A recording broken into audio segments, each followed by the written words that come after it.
తమ పాలనలో వ్యవసాయ రంగాన్ని సర్వనాశనం చేసిన వైసీపీ నాయకులు ఇప్పుడు రైతుల సమస్యలపై మాట్లాడుతున్నారని, గొడ్డలి పార్టీ నేతలకు అన్నదాతల గురించి మాట్లాడే అర్హత లేదని మంత్రి అచ్చెన్నాయుడు అన్నారు. గుంటూరు ఆచార్య ఎన్జీ రంగ వర్సిటీలో ఏర్పాటు చేసిన ఏరువాక పౌర్ణమి కార్యక్రమాన్ని అచ్చెన్న ప్రారంభించారు. ఈ కార్యక్రమంలో ఎమ్మెల్యేలు, జిల్లా కలెక్టర్ సాయికాంత్ వర్మ పాల్గొన్నారు.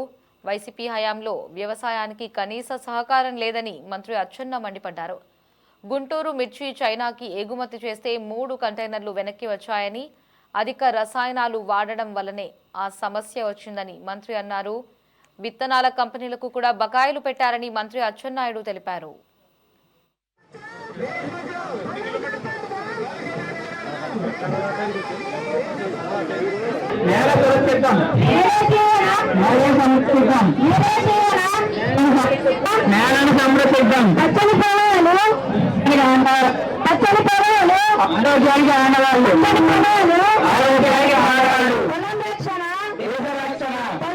ఎల్నినో ఎఫెక్ట్ ఉంటుందని చెప్పి మనకు సైంటిస్టులు అందరూ చెప్తున్నారు. దానికి అలర్ట్ అయ్యాం. ఇప్పటికే ఎల్నినో వస్తే ఆల్టర్నేటివ్ క్రాప్స్ ఏంటి, తక్కువ వర్షాలతో పండించే పంటలు ఏవే ఉన్నాయి, అవి ఏ విధంగా మనం ముందుకు ఇప్పటికే ఒక plan of action agriculture university, horticulture university ప్రభుత్వం కలిసి చేసుకుంది.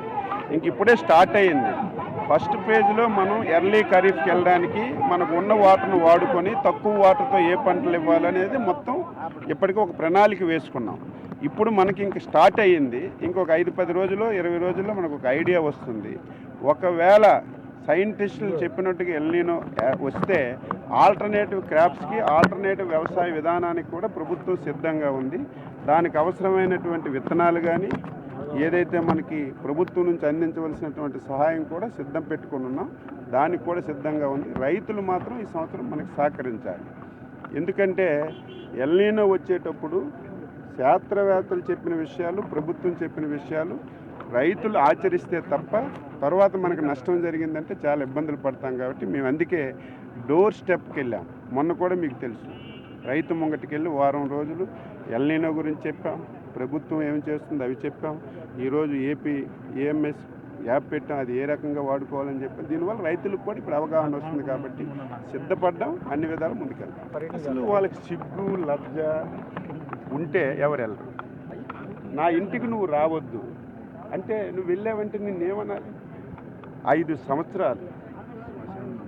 సంవత్సరాలు అనరానటువంటి మాటలు, చెప్పుకోలేనటువంటి మాటలు, మహిళల్ని ఏ విధంగా అవమానపరిచారు, కొత్త కడుపుల మీద తన్నారు, కేసులు పెట్టారు. ఇన్ని చేసిన తర్వాత పోని ఇన్ని చేశావు, నీకు 2019 ఎన్నికల్లో కర్ర కాల్చి వాత పెట్టారు. అప్పుడైనా సిగ్గు రావాలి కదా. అప్పుడైనా సరే నేను చేసింది తప్పు లెంపలేసుకొని ముక్కు నేలకు రాసి ఆయన ఏదైనా ఒక స్టెప్ ముందుకేస్తే అడగచ్చు. ఈరోజు దేశంలో, ప్రపంచంలో భారతదేశానికి అత్యున్నతమైనటువంటి పార్లమెంట్లో, లోక్సభలో విభిన్న అభిప్రాయాలు ఉన్నటువంటి అన్ని రాజకీయ పార్టీలు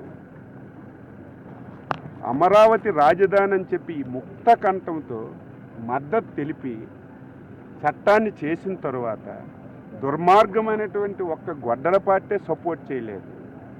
సపోర్ట్ చేయగా పిచ్చోడులాగా మావిగనని చెప్పి ఇప్పటికీ మాట్లాడుతున్నటువంటి నువ్వు అమరావతిలో అడుగుపెట్టే హక్కు నీకు ఎక్కడుంది? ఎవరికైనా ఒక సహనం ఉంటుంది, ఒక ఓపిక ఉంటుంది. సహనం, ఓపిక కోల్పోతే ఏమొస్తుంది? ఆవేశం వస్తుంది. అదే జరిగింది.